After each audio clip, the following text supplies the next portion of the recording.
राष्ट्रीय लोक जनता दल के युवा प्रकोष्ठ के प्रदेश अध्यक्ष हिमांशु पटेल एक दिवसीय दौरा पर मोतिहारी पहुंचे। रालोजद नेता मधु सिंह के आवास पर प्रदेश युवा अध्यक्ष का पार्टी नेताओं द्वारा स्वागत किया गया। इस मौके पर प्रदेश युवा अध्यक्ष हिमांशु पटेल ने नीतीश तेजस्वी सरकार के 1 साल पूरा होने पर उसे 0 नंबर दिया। बता दें कि हिमांशु पटेल ने कहा कि इस सरकार में फिर से अपहरण उद्योग चालू हो गया है और अपराधी बेलगाम हो चुके हैं। रालोजद प्रदेश अध्यक्ष हिमांशु पटेल ने पत्रकारों को संबोधित करते हुए कहा कि जिस दिन नीतीश जी का एनडीए छोड़कर महागठबंधन के साथ सरकार बनाने का फैसला हुआ, उसी दिन हम लोग बिहार के लोग समझ गए थे कि जो भी बिहार में कार्य हुआ है उसका बेड़ा गर्क होने वाला है। इस चाचा भतीजा के सरकार के 1 साल की उपलब्धि पर इसे 0 नंबर दिया जाएगा। इन लोगों के 1 साल की सरकार में बंद हो चुका अपहरण उद्योग फिर से शुरू हो गया है। बिहार अपहरण उद्योग का हब बन चुका है और अपराधियों का सेफ जोन भी। इसके अलावा वर्तमान सरकार में बिहार शराब कालाबाजारी का अड्डा भी बन चुका है। ये नौजवान विरोधी सरकार है, इसलिए इस सरकार को कोई नंबर नहीं दिया जा सकता है और इसीलिए सरकार को 0 नंबर दिया जाएगा। साथ ही हमारी इस रिपोर्ट में देखिए कि प्रदेश अध्यक्ष हिमांशु पटेल ने आगे क्या कुछ कहा और वहीं इस पर प्रदेश उपाध्यक्ष मधु सिंह ने क्या कहा। यही है, संगठन के उपाध्यक्ष हैं, 2 नंबर के कुल यही है।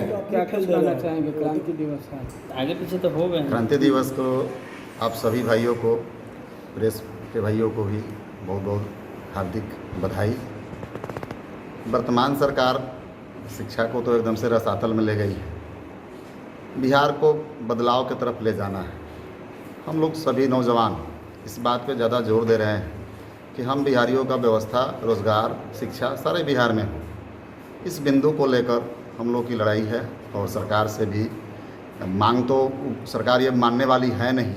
ये तो कान में तेल डाल के सोने वाली सरकार है। ये प्रकार ये सरकार ज़बरदस्ती सरकार जिसको बोला जाएगा, जिसको थुथराई का तमगा दे दिया जाए तो भी कम है। ऐसी सरकार को झेलने के लिए हम लोग विवश हैं।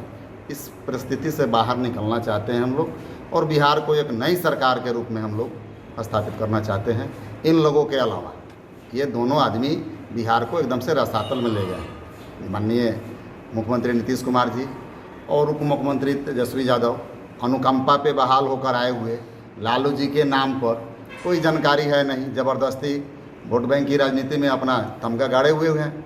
और नीतीश जी का 5 साल, शुरुआत का 5 साल बेहतर था, लेकिन बाद के दिनों में जितने दिन उन्होंने राज चलाया वो एकदम से बिहारियों को और पीछे ले जाने का काम उन्होंने किया है।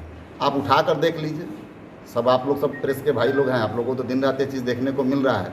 कितनी दर्दनाक स्थिति आ गई है कि जो परिस्थिति पलायन को रोकने की बात होती थी, आज पलायन 3 गुना ज़्यादा बढ़ गया है। बिहार टेक्निकल शिक्षा के क्षेत्र में 0.3 ग्रॉस एनरोलमेंट रेशियो जो है उससे नीचे चला गया है।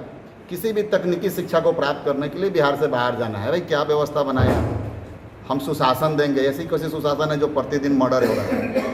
एक भी ऐसा दिन बता दीजिए प्रेस भाइयों कि बिना मर्डर का बिहार चल रहा है। हर दिन कोई ना कोई घटनाएं हो रही है, हर कोई असुरक्षित है।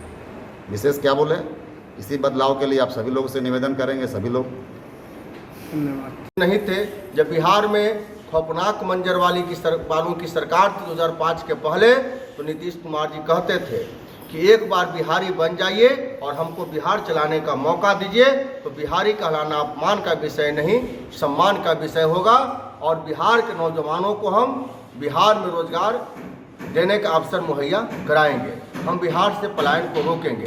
आज 18 साल से मुख्यमंत्री जी बिहार के मुख्यमंत्री हैं।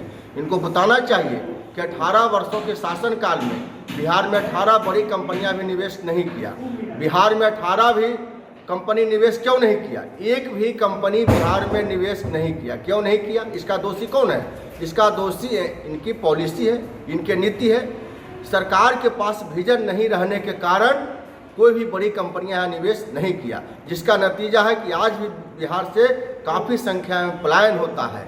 और आज भी बिहार का नौजवान 2 जून की रोटी की खातिर, अपने बच्चों के भविष्य की खातिर, माता पिता के परवरिश की खातिर दूसरे प्रदेशों में जाकर दर दर की ठोकरें खाता है। भगवान न करे कोई घटना दुर्घटना हो, लेकिन जब कोई घटना दुर्घटना अगर विदेश में या बिहार के बाहर भारत किसी राज्य में होता है तो अखबार में टीवी चैनल में क्या चलता है कि फलाने घटना में दुर्घटना में इतना बिहारी हताहत, क्यों? इसका मतलब है कि आज भी भारी संख्या में पलायन जारी है। यही तेजस्वी यादव कहे थे, जब हम सरकार में आएंगे तो कैबिनेट की पहली बैठक में हम पहली कलम से बिहार के 10 लाख नौजवानों को रोजगार देंगे। आज पक्का 1 साल हुआ इनकी सरकार को। 1 साल के सरकार में तेजस्वी जी को बताना चाहिए कि आपने कौन से कैबिनेट की मीटिंग में कौन सी कलम चलाई है जिस कलम से बिहार के 10 लाख नौजवानों को रोजगार मिलेगा। यही तेजस्वी कहते थे कि हम 2 मिसाल नीति को लागू करेंगे और प्रभावी करके बिहार के नौजवानों को रोजगार देंगे। और जब सरकार में देखिए 1.5 महीना पहले फैसला आया कि शिक्षक बहाली में अब बिहारी होना अनिवार्य नहीं है, अब बिहार के बाहर का लोग भी शिक्षक बन सकता है। अरे भैया, आप कहे थे कि हम 2 मिसाल नीति को प्रभावी करेंगे और आपकी सरकार में 2 मिसाल नीति को समाप्त किया जा रहा है। आपके शिक्षा मंत्री कहते हैं कि बिहार में गणित और विज्ञान के अभ्यर्थियों की कमी है। अरे भैया, 17 साल से तो नीतीश कुमार जी मुख्यमंत्री हैं। क्या 17 साल में बिहार की शिक्षा व्यवस्था में एक शिक्षक बनाने लायक भी शिक्षा की व्यवस्था नहीं हुआ? इसका दोषी कौन है? यहाँ को सरकार है, मुख्यमंत्री जी हैं, उप मुख्यमंत्री जी हैं। तो ये लोग बिहार के नौजवानों को, भविष्य को बर्बाद कर रहे हैं और वर्तमान पीढ़ी को तो बर्बाद कर ही दिए हैं।